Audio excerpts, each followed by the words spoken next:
کیا یاجوج ماجوج کی دیوار آج بھی موجود ہے؟ اور اگر ہے تو کہاں ہے؟ یہ سوال صدیوں سے انسانیت کے ذہن کو بے چین کیے ہوئے ہے۔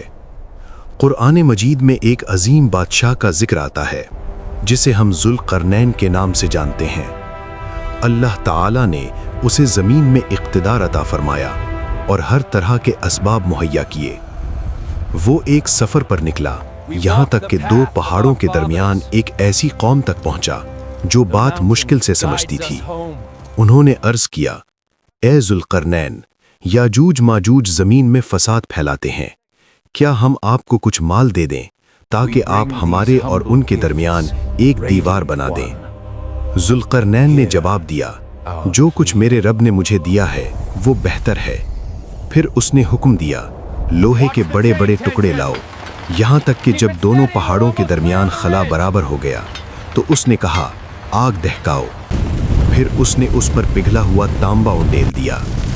یوں ایک مضبوط رکاوٹ قائم ہو گئی، نہ وہ اس پر چڑھ سکتے تھے نہ اس میں نقب لگا سکتے تھے۔ ذو القرنین نے فرمایا، یہ میرے رب کی رحمت ہے، لیکن جب میرے رب کا وعدہ آئے گا تو وہ اسے ریزہ ریزہ کر دے گا۔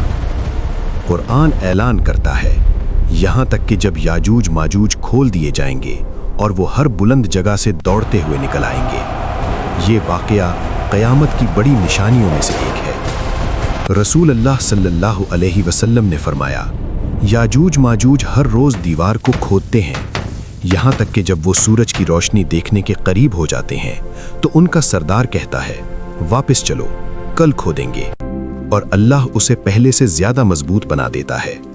یہ سلسلہ جاری رہے گا یہاں تک کہ جب اللہ چاہے گا وہ کہیں گے، انشاءاللہ، اور دیوار ٹوٹ جائے گی۔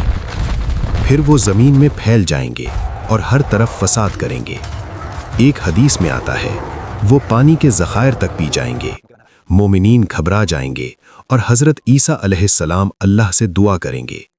تب اللہ ایک کیڑا بھیجے گا جو ان کی گردنوں میں لگ جائے گا اور وہ سب ہلاک ہو جائیں گے۔ پھر زمین ان کی لاشوں کی بدبو سے بھر جائے گی۔ اللہ پرندے بھیجے گا جو ان لاشوں کو اٹھا کر جہاں اللہ چاہے گا پھینک دیں گے۔